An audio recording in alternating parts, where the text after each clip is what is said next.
to the Reinagle. And for this, everybody is going to learn both parts. So if you've never read in bass clef on a violin or viola, you get to do that right now. It'll be great fun. As soon as I get the right button here. I got that out of practice. There we go. So I'd like to start with the lower part of the two lines, so the bass clef part. And if you have not read bass clef before, the very, very first note there is a C. So on the violin or viola, that is 3 fingers down on the G string. And then the second note is a G, and that would be the same as open G. And to know that much information, you can get through the first line.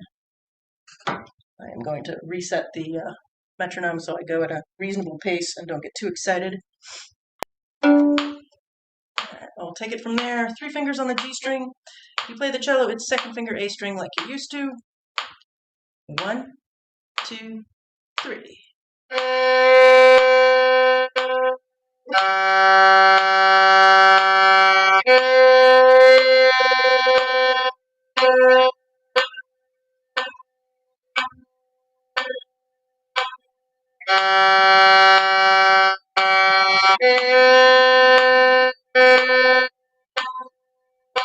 Repeat.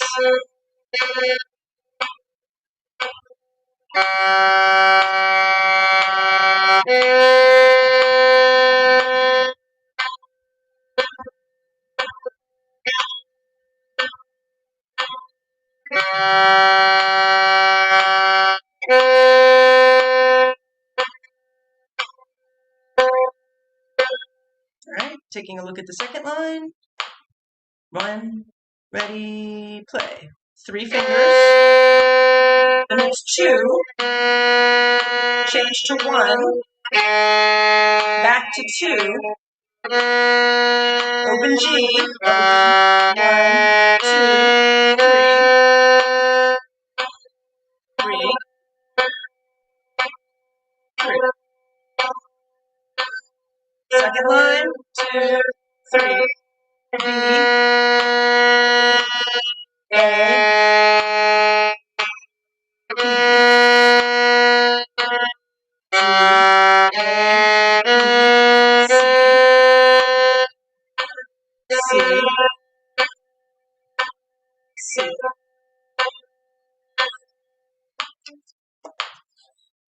Good deal. Any questions about that part? If you're playing a clef that is unfamiliar to you. Looking. Nobody looks terribly unhappy. Okay.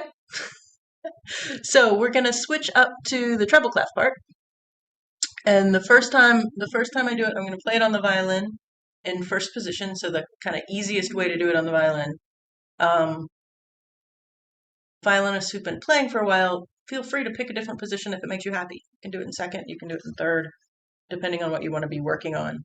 You could do it in first position the first time and then in second position on the repeat.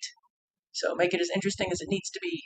Cellos, I haven't forgotten you, but we'll do the cello fingerings after this. So, starting the top line, and I'm playing on the violin. Repeats are good. First note is a C. So 2 on the A string, low 2, 1, 2, 3. Cellos, you should also be playing D, D, D, shift to fourth, E, F, G, C, D, E, and repeat.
teaching the future here.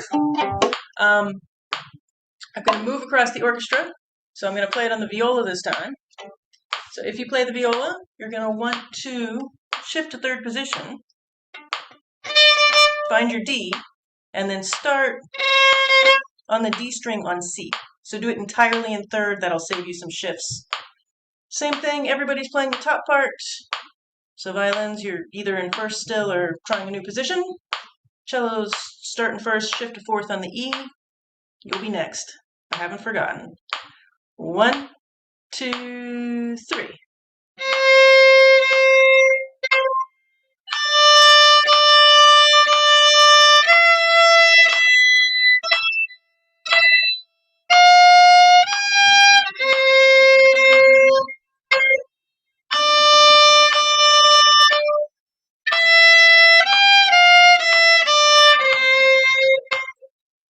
Repeat.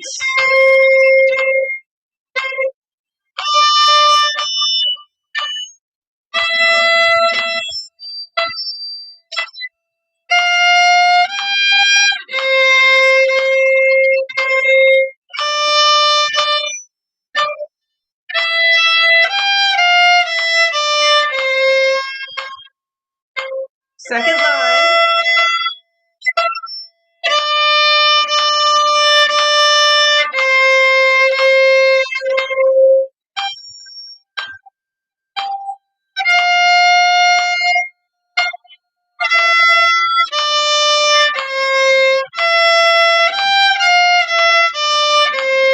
And repeat.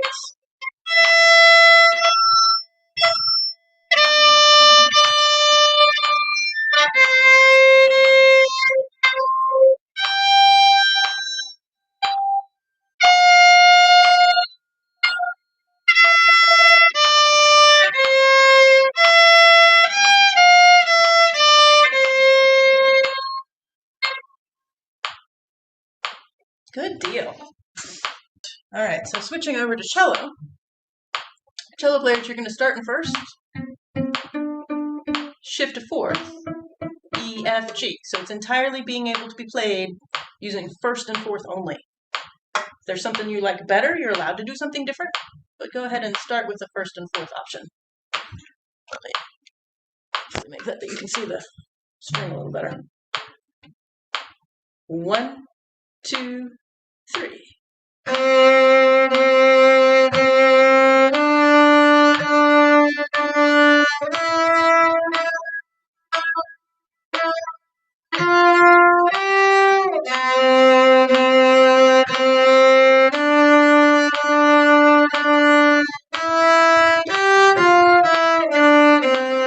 And repeat.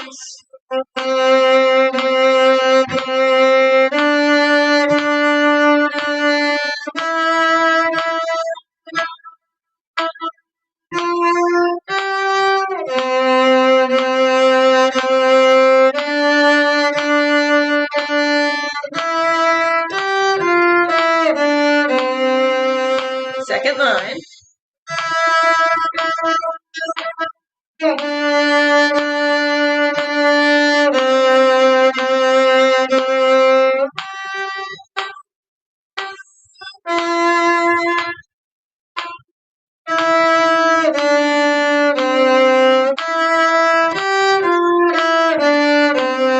And repeat.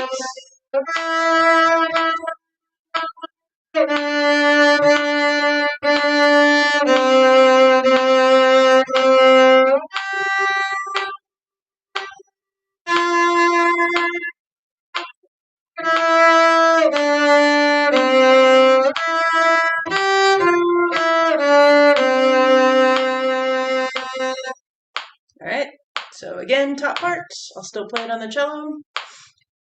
One more cello example here. 1, 2, 3.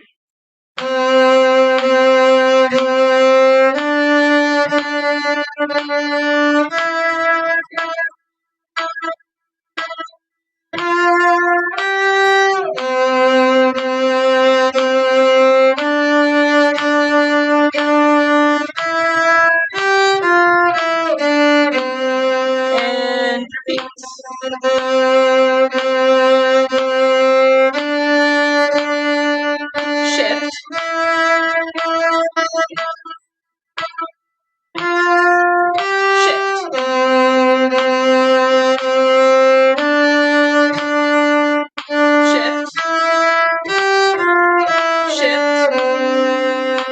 Second line, shift. Shift.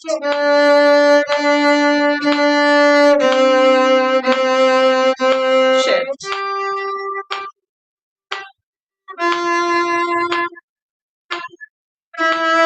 Shift. Shift.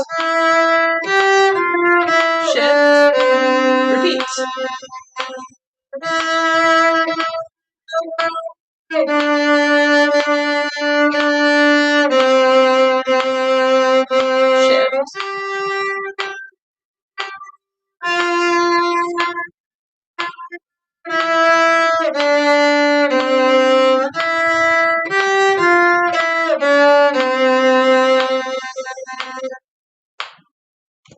Good deal. So the Olympic challenge, or Olympic size challenge, is to learn all 24 of them in 6 weeks during point contest and get them passed. So if you play the cello, the treble clef lines, you're playing down an octave. We're not trying to make this like climb Mount Everest and then do the Olympics challenge. So down an octave if you play the cello. Violins and violas, you're just playing it where it is in treble clef. And then you're learning also to play the bass clef line, so you have more tools on your keychain. So on number 2, if you play the violin, no, it's number 3. It goes down to an F, so you'll have to be able to take certain notes up an octave. So that'll be even more entertaining things to do. But it's very, very doable. So we will be working on some of these together. I'm going to move the camera hopefully back over to the piano that you can actually see, and we will do it one more time, and I will plan to do both parts together because I'll be playing on the piano, obviously. So once again, pick your favorite part, whether it's the easiest part or the hardest part. Repeats are good. 1, 2, 3.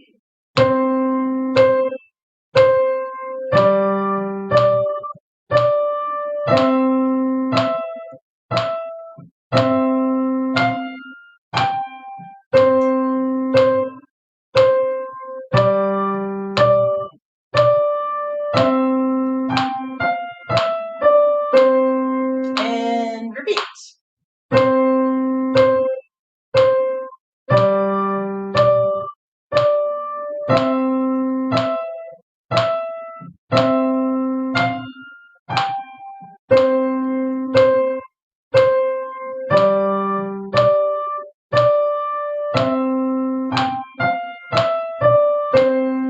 Going on.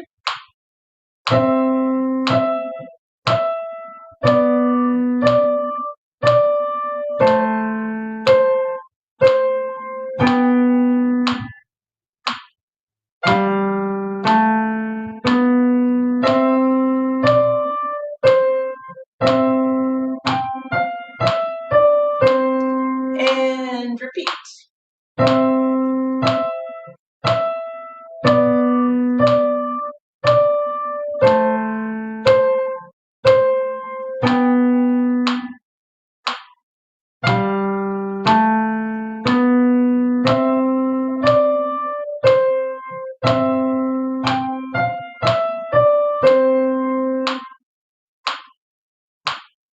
Good. So looking at the clock, it looks like we can play it one more time, but with no repeats. So our nice stately learning tempo. One more time, no repeats. 2, 3.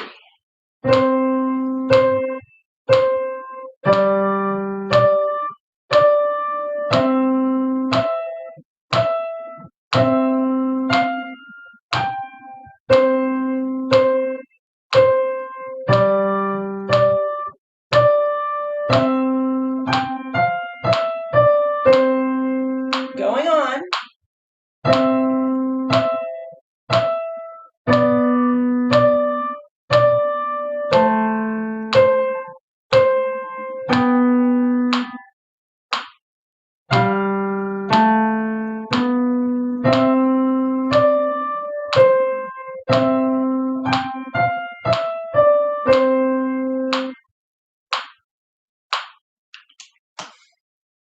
Nicely done.